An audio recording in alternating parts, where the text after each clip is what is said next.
You're listening to the Skylit Books podcast. We're an independent, general interest bookstore putting great reads in the hands of people in the Los Feliz neighborhood of Los Angeles. Hosted by resident Skylighters, we're here to bring you new and exciting author conversations, group reads, and bookseller chats. Happy listening. Hello and welcome to the Skylit Books podcast. I'm your host, Tyler Austin. I'm a bookseller in the store, and today we are excited to welcome Amy Fusselman to talk about her latest book, The Means, with Sarah Afkami. Amy Fusselman is the author of 5 books. Her latest, The Means, is her first novel. It will be published by Mariner Books on September 6th, 2022. Fusselman's previous 4 books, all nonfiction, have been translated into several languages. Her work has been nominated for the Believer Book Award and the University of Iowa's Krauss Essay Prize. Her articles and essays have appeared in the New York Times, The Atlantic, The Washington Post, McSweeney's Internet Tendency, Miss, Art News, ArtNet, and many other places. She lives in New York City with her family and teaches creative writing at New York University. Sarah Afkami is a writer and comedian originally from Austin, Texas, and raised by Persian immigrants. Sarah identifies as non-binary and loves examining modern culture and its effects on humanity. They've written for shows on Showtime, USA, TBS, FX, and Comedy Central. Sarah's stand-up is known for its childlike levity and cynical social commentary. Primarily based in Los Angeles, Sarah loves to read, garden, and spend time with their sweet life partner, Coco. Thank you so much both for being here. I was going to let Amy start us off with the reading and then let you two both get into some deep conversation. Tyler, thank you so much. I thought I'd just read a couple pages from the beginning so that you can get a sense of, how we enter the world of my book. So I'll begin. Must-haves: Japanese toilet, 4 beds, 3 baths, heated pool, heated floors, garage. At last, I'm going to get a beach house. Steps I have taken to get to this moment of beach house ownership. Born, childhood, college, married, George. George made dollars. George and I bought lake house. A raccoon wedged its beefy body through a hole that we didn't know existed in the lake house chimney guard. He fell down the chimney into the house when we weren't there, and then spent a week drinking out of the toilet, jumping on the beds and smearing soot on every surface. He was like a coin that dropped into the slot machine of our lake house, causing a riot of spinning fruits and ringing bells. We had no idea we were winning like this. We had no camera installed.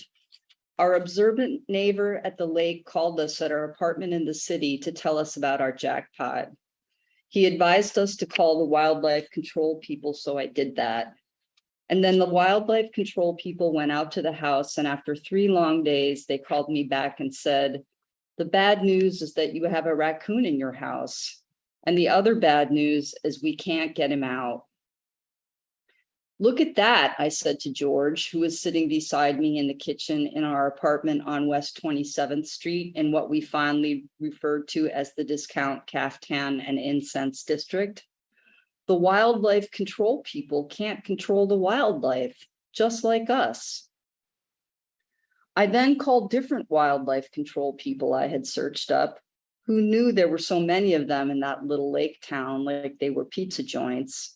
And these other wildlife control people must have been PhD level animal behaviorists, because they opened our front door and put bait outside it. And just like that, our raccoon, because we did think of him as ours now, walked out the front door and back into his life again. And then I hope he drank many raccoon beers with his raccoon friends and told them all about the time he fell down a hole into a different world and went berserk there, until a door opened and he walked out of it, a changed animal. Ooh, there's some words I wrote. Sarah. Hello. I can,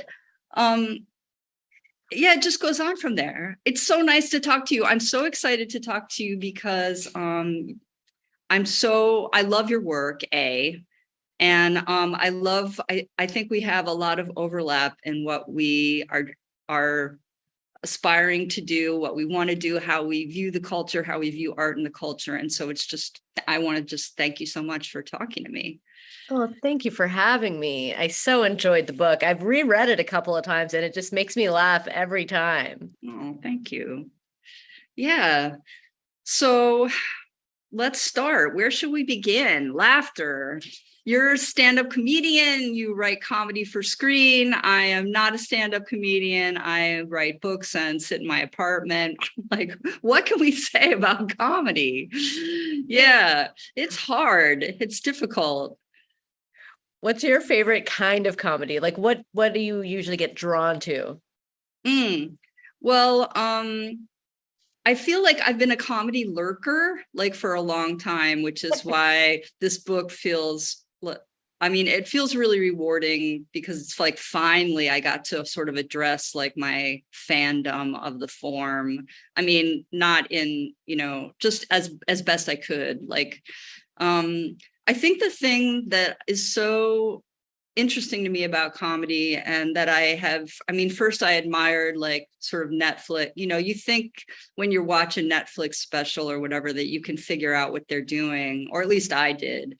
But it really takes a long time, at least it did for me again, to like figure out what is going on up there. And the thing that, of course, drew me in immediately is that strange intimacy. The intimacy is, I mean, that feels like home base for for me as a writer. It's just like, that's where I want to be with you. You know what I mean? I want to be in that shared space of warmth, of observation. And the thing about comedy versus, writing more like,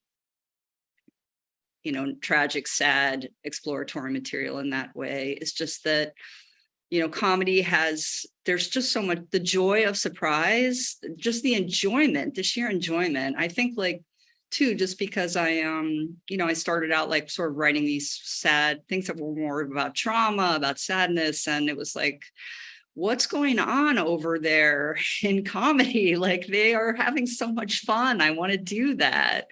So I would say like the stuff I love is, has that, it's the voice. It's the voice. Comedy is voice driven for me too. If I don't like the voice, it's just immediate. You can sort of tell immediately. I don't know if the person's intellectual gymnastics can get me beyond that. It's like, is that warmth present? Like, where are they speaking from? Is that humanity there? Is that like compassion there? And it's bizarre that I feel even that I can make a judgment about that. But that's the beauty to me of the human voice, is that you can. It's like the voice is like dancing, like you betray yourself, you betray your whole self in the voice. And I do believe that, and the voice on the page as well. So it's like, even if I guess, but this is the thing about performing, like even if the person's an axe murderer, like if their persona, if they're fooling me with their like compassion and their warmth and their humanity and their whatever,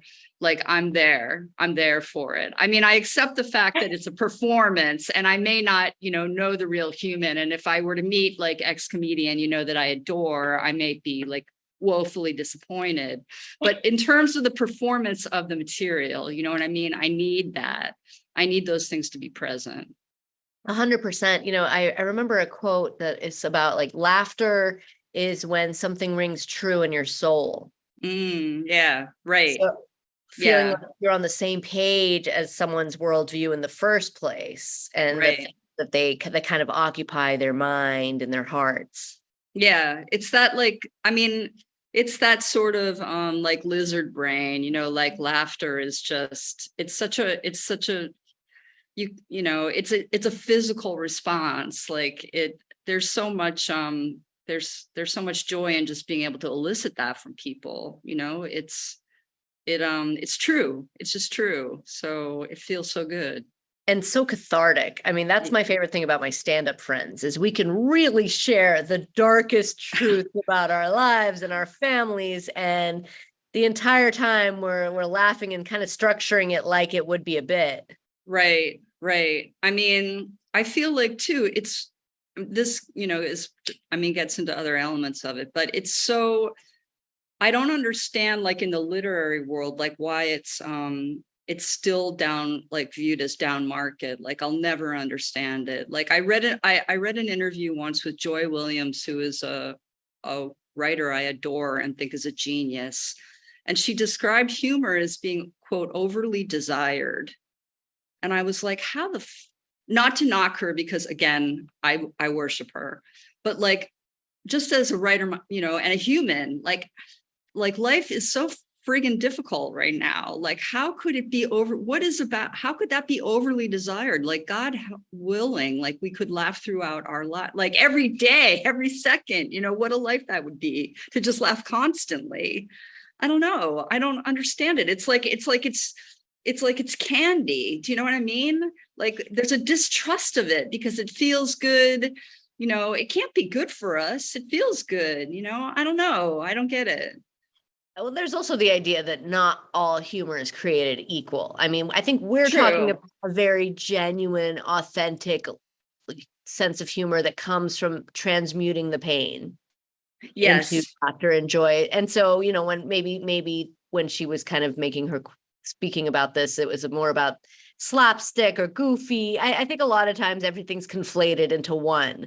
Right. A poop joke is the same as, yeah, no, I get it. No, you're right. I shouldn't have called her out. I'm sorry, Joy. No, Yeah. I'm not. No. I was more thinking of my own, when, Yeah. you know, we were just talking about this, how sometimes when you're writing on the page, you know, you want a joke somewhere, like to, Mhm. you know, appease whomever's reading it. So sometimes, you know, there's low hanging fruit and then there's like the creme de la creme that's kind of at the top of the tree. Right. Really Yeah. metaphors here. Yeah. I know. The creme de the poop. Right. Exactly. That's where we're going to go. Oh my God. Yeah. Yeah. How did the dog, if I may ask, like, how did the talking dog come to be? Because that's one of my favorite components is Twix of the book. Right. Yeah. Well, just for listeners, like the book is about this, you know, lady, Shelly Means, who really wants, she wants a beach house in the Hamptons. She's stressed. She's a stressed, like stay-at-home mom. And she has this fantasy about like what she's going to be able to do at this beach house, that she's going to be able to let it all go and relax and, you know, finally like feel like everything's okay for 2 seconds. And I think the dog, I had a lot of fun with this book, like assembling the characters, which isn't something I've done before because this is my first novel. So the idea that, you know, the characteristics, like people would have different characteristics. And I was thinking, you know, there needed to be like a voice, like a gravitas, like there needed to be somebody who was calling out all this insanity. And even though it's a leap, and I was like, well, you know, I don't really know how to do, like, I've never written a talking dog. I don't know how I would feel necessarily about reading a talking dog, but I'm going to try this because it feels true.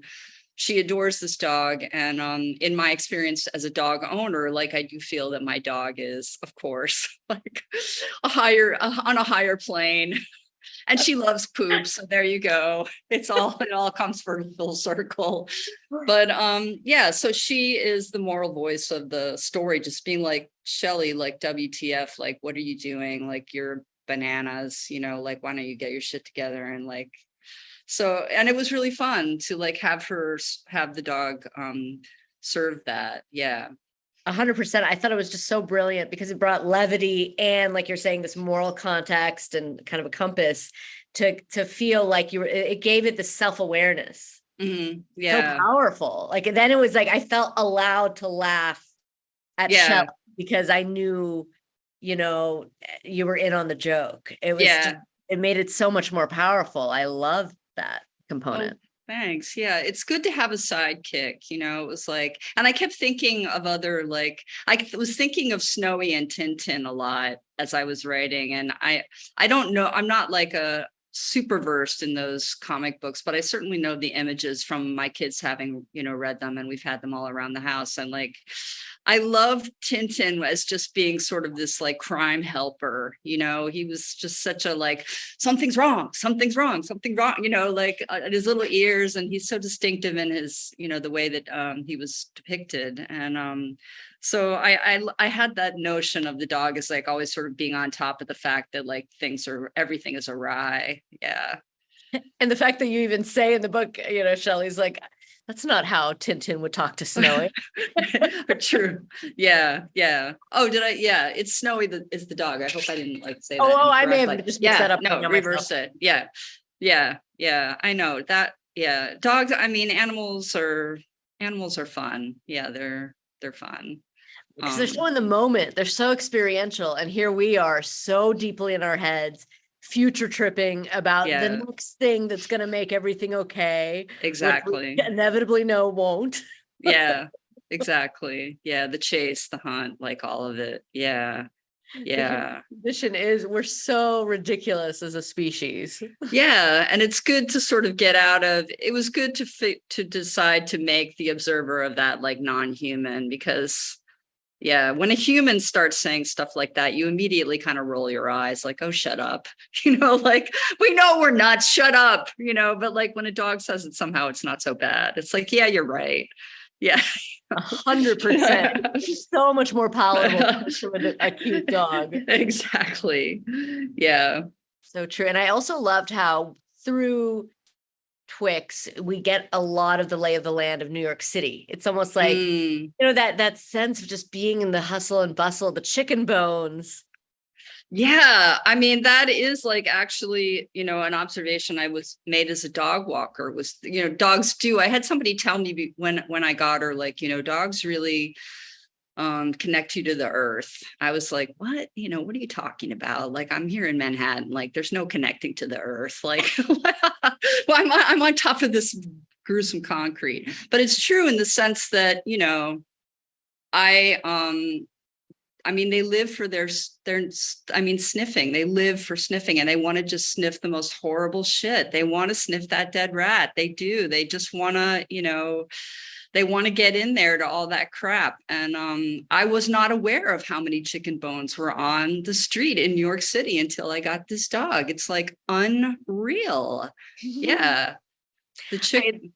Oh, please. Big chicken. I was just going to say big chicken. It's a thing. I mean, other people have written more eloquently about it. There's whole books about big chicken, but it's for real. Yeah. I love that. Just thinking about parenting in New York, it's like parenting on steroids, I would imagine. I mean, do you have any mother friends from other parts of the country? And do you guys ever kind of address the differences?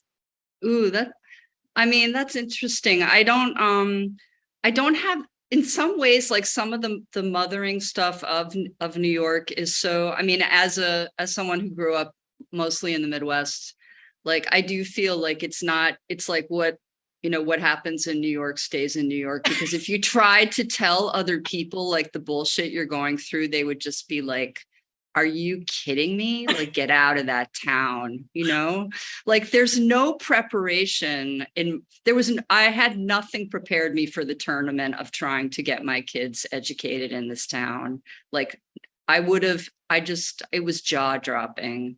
I mean, that's a whole other book, it's like the how our education system is so broken that it has to be like scratching and clawing. I mean, I think this is funny, but it's like my first kid, we tried to sign him up at the reasonably priced, preschool in Greenwich Village, and reasonable for Greenwich Village. And right. The one reason why it was reasonable is that you didn't have to interview for it. Like you didn't have to go in there in your outfit with your like bag and like sit in front of some lady and tell her why you're not a crazy person.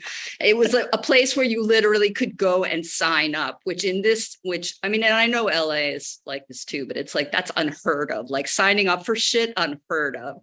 So naturally these parents were getting outside this preschool, like the sign up started at like 8 a.m.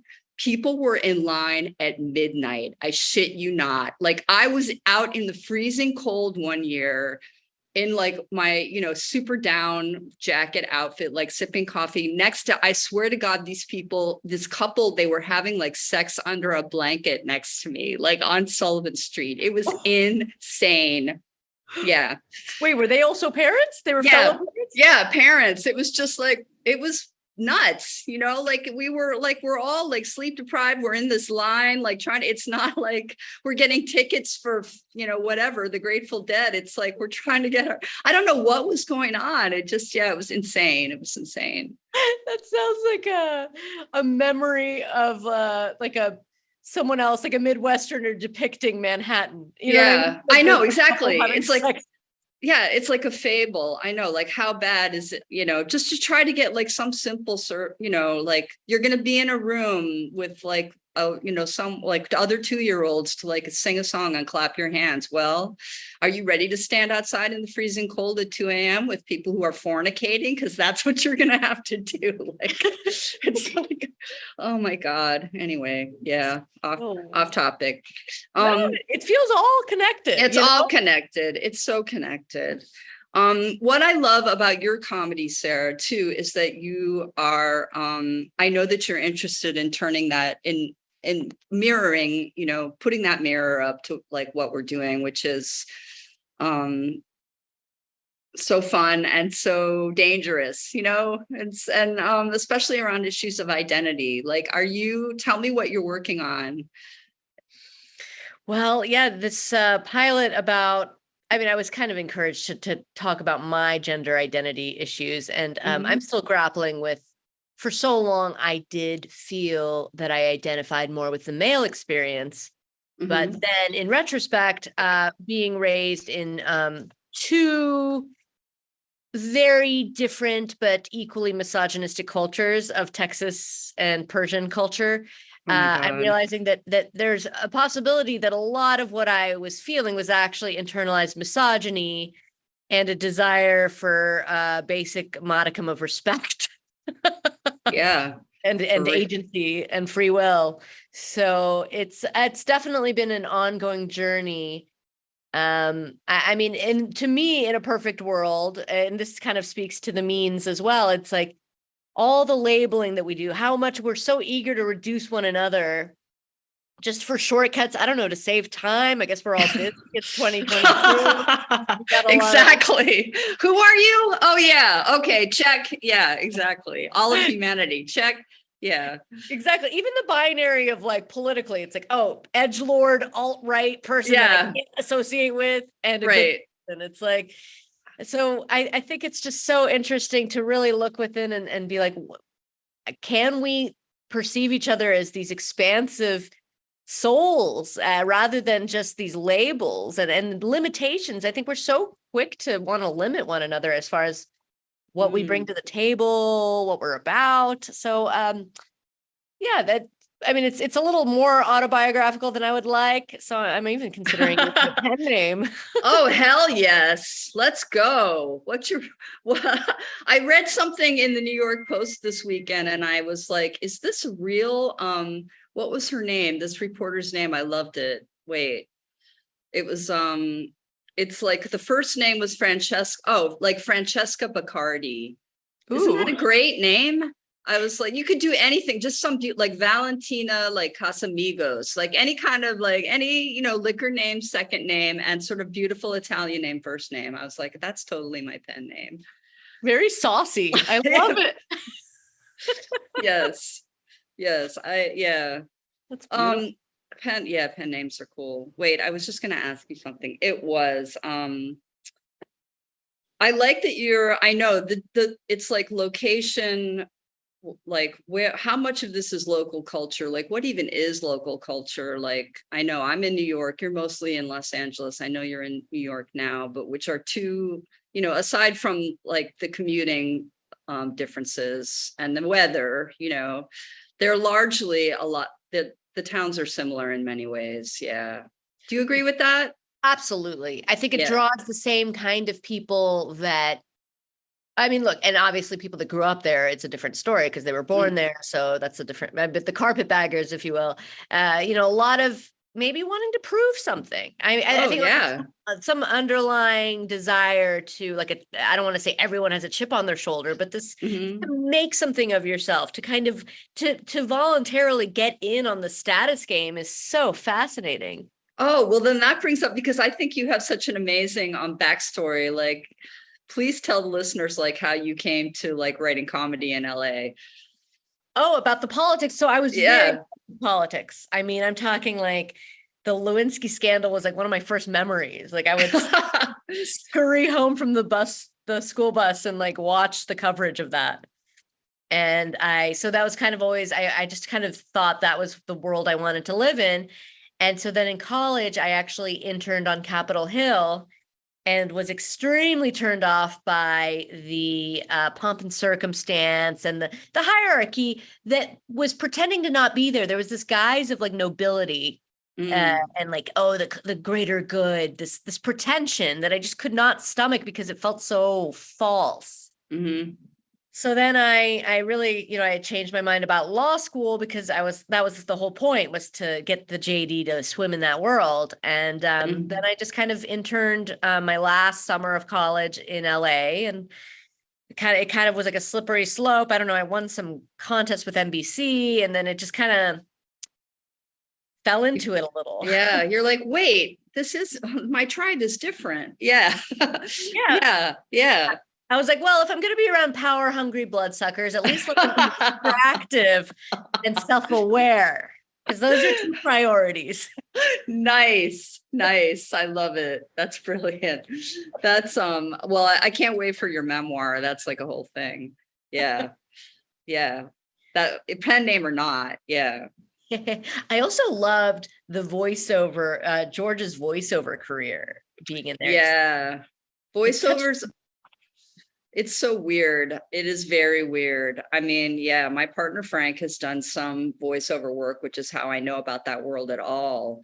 But it's like that the money for that work that's available is insane. Like that you understand now I think I understand when people get like those voiceover gigs for movies. It's like they won the lotto. Do you know what I mean? Like, holy crap. 100%. And the hierarchy of like the types of things that really made me laugh, where George was like, my voice is too regular, I might not even get to cars. Yeah, exactly. I don't know. Somebody asked me, is that true? And I was like, I don't know if that's actually true, but it seems true. Do you know what I mean? Like as an observer, it's like, do you have a voice that could sell a Cadillac? Because that's got to be worth more than a voice that can sell like, a bacon cheeseburger somehow. You know what I mean? It's like, what's your voice? If we're talking about the qualities of the voice, like, yeah, what can you actually sell with that? It's horrible. But it's, absolutely. Yeah. And the side effects of the big pharma. What was the name of the product? Something Aplex. I'm sorry, I'm not recalling it exactly, but it's yeah. There's a stomach. He goes to like do a voiceover of a stomach drug, and then he has to read the side effects, and of course it's like this horrible mouthful of garbage, and he can't do it properly. And I know those, when you hear those VO things, I'm always like, they have to be speeding that up in the because no human can talk that fast, it's like insane. 100%, especially the ones that are for antidepressants. And it's side effects, suicide, whoops. Exactly. But yeah. Oh my God. Yeah. Well, you're performing in New York soon, like probably not before this podcast will air, but are you also going to be performing stand-up in LA? Are you? Yes. It is funny that just a few Zoom shows early pandemic certainly can leave a bad taste in your mouth. Even when it goes well and people reach out afterwards, you're like, well, I was okay. Let's talk about that. Why is Zoom comedy such a fail? What's is it the human presence in the room? What is the deal? Absolutely. Well, I think also it was a little better. I did a few where it was like streamed on, what is that? The one that everyone watches video games on. Oh, Twitch? Yes, it was streamed on Twitch. So that experience was better because you're getting immediate feedback. So people would like laugh and like, I mean, lol. Yeah, exactly. Yeah. That's like an LMAO over silence. So exactly.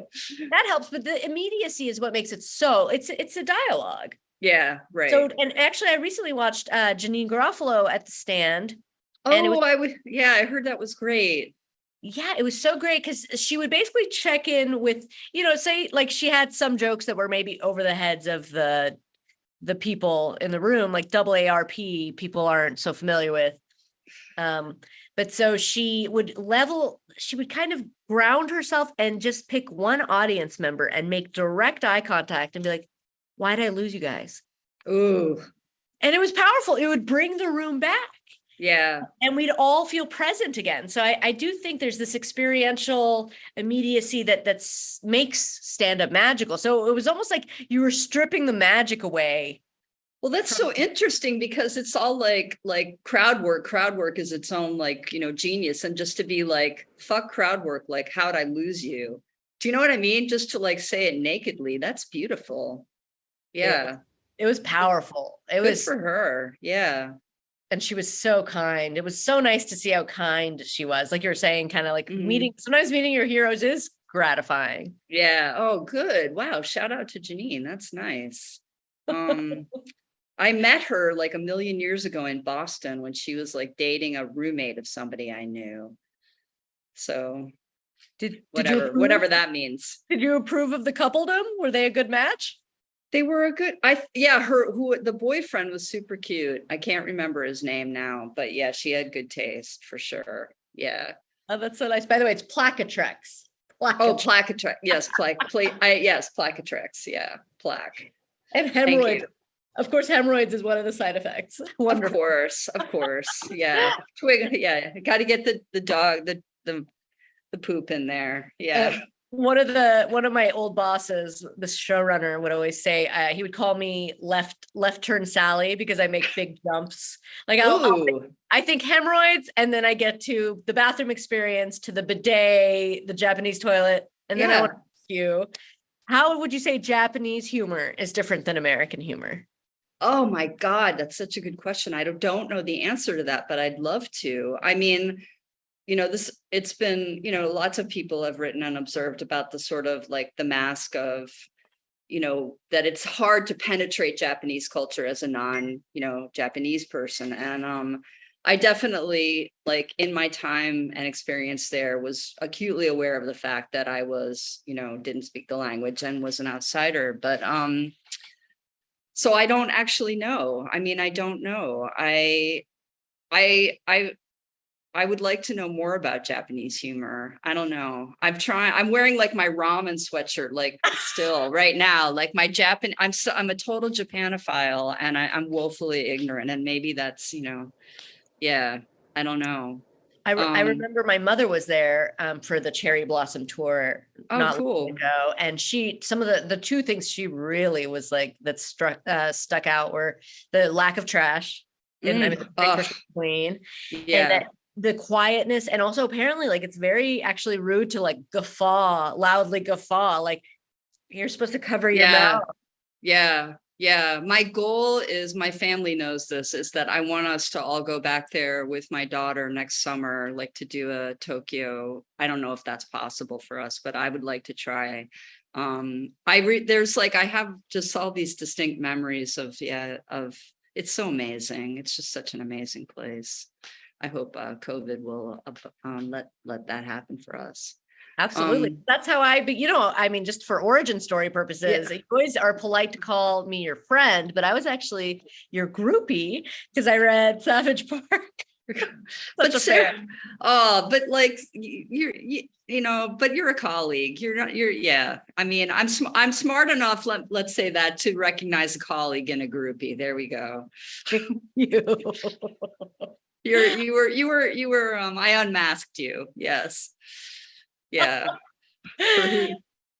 Wait, this is what I was thinking of. Did you see that article Jason Zinnemann wrote in the New York Times about like, does comedy need an audience? This is on like, it was a while ago, but just because we were talking about like Zoom and comedy and like the performing on Zoom, like he brought up, of course, like Bo Burnham and the canned laughter in that, but the notion of like, and then the Norm Macdonald special, which was like, and so he was bringing up this idea of like, what happens if comedies just like, because for so long the currency of comedy has been laughter. Like, you know, and I know writers as well who, not many, it's like David Sedaris like actually works as a comedian in the sense, in my view, in the sense that when he's on tour, and he tours like a comedian, like maniacally, like so many stops, that he takes notes, you know, when did they laugh? Like he actually edits the text, like based on the feedback, which is how a comedian works. Like, how did that joke hit?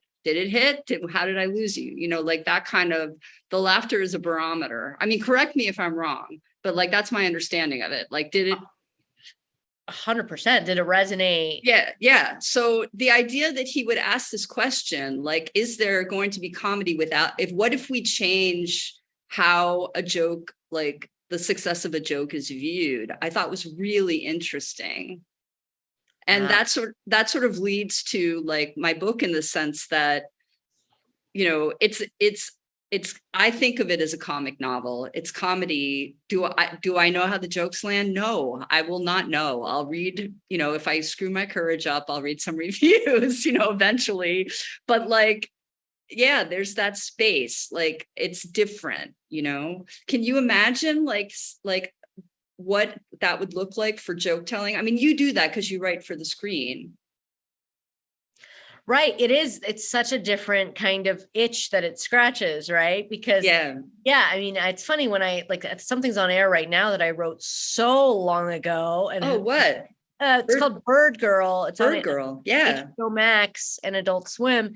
And I just kind of like don't even recall. It's so interesting because that's a very different experience. It's like there's such a delay. I mean, especially with animation, because there's, you know, it goes, I think Korea is where they do their actually draw everything. But yeah, with I mean, I guess these days now likes are a huge currency. Likes. Right. That's how you know. Yeah. Did the internet lol? Then it's funny. Yeah, right. I know. Are you on Twitter? I'm not even, I was on Twitter and then I had to take it off because I was like, it's just not my medium. I'm not a quipper. I have no quips. And then if you can't quip, then you're like too tempted to like start, you know, a barroom brawl. Are you on it? I mean, I have an account, but I really am not active on it. I agree that it's kind of a mental health issue. I'm not looking to bicker with strangers online. I don't mean to reduce it to that. And I know you do it, but I think I'm not interested in my opinions living on the internet forever either. I think I'm kind of constantly evolving my perception of life and what it's about. So yeah, right. I mean, I know some people live and die by the tweets and they're so good at it, but it's just not my thing. Yeah. Yeah, we were talking about that other quote about cleverness, like that cleverness can sometimes conceal the truth. Like, quippy puns are fine for like a date. Yeah. But when I want that real, I want to get that like guffaw against your will. Right. Exactly. Yeah. It takes a few more characters. Right. Exactly. Or off. I mean, yeah, I know it's, wasn't my. Right. Yeah. You were on it for a while and you just didn't like. I was on it for my last book and I felt like, those, maybe this predates you, but there was those chipmunks, like Warner Brother chipmunks who are always like apologizing to each other. Like, oh no, after you. I just felt like I was sort of constantly like thanking people for and bowing. And like, I just did not know how to conduct myself. And I was like, it's just not right for me. Yeah.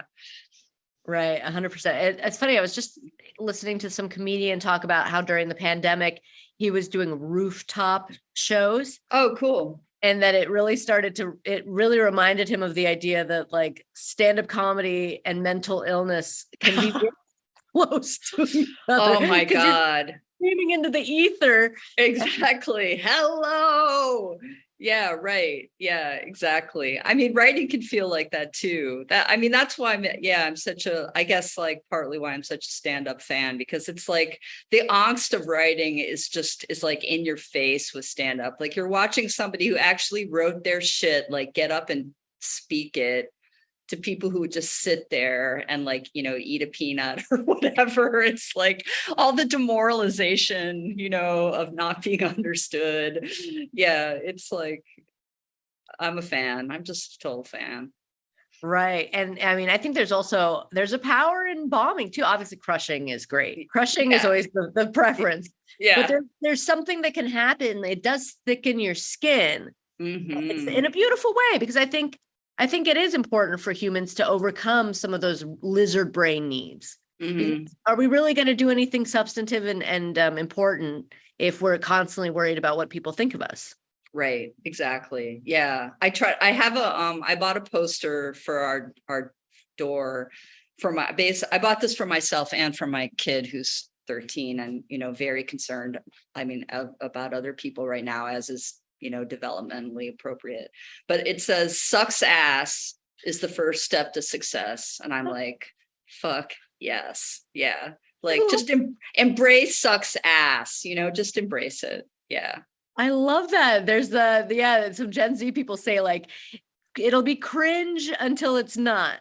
Exactly. Embrace the cringe. Yeah. I'm here for it. Totally. Oh, I bet your kids are truly, they are so lucky to have you. Oh, they are. Thanks. Yeah. And vice versa for sure. Yeah. That's so great. So have you been, I know you've been in New York writing. Have you seen any performance or done any comedy here that you're excited about? I know you saw Janine. Is there other stuff that you've seen lately? I also saw Mark Normand. I found to be really interesting because he actually, I mean, I don't want to butcher anything, but definitely I love the jokes that are very visual and then also kind of suggesting a solution, a creative out of the box solution for the ills of society. I mean, I won't butcher it, but it was basically just the idea that when, with a wedding, people can come and say, no. Like, yeah, right. Yeah. So he basically suggested that for purchasing a gun, like the loved ones should be around and like. Oh my God, that's brilliant. Yeah, totally. Totally. I know. It's like, I don't know. There's something right now about the times too, that it makes the micro feel really sacred. There's something like you read the news, it's just so, or whatever, everything feels out of control and you can't do anything. And it's just one disaster after another, including, of course, climate change. And it makes those small interactions that I have, in my neighborhood, like feel really important. Like, I mean, I don't know. Yeah, yeah, we have to like ground in place, I guess. And maybe that's where like, it was fun to write.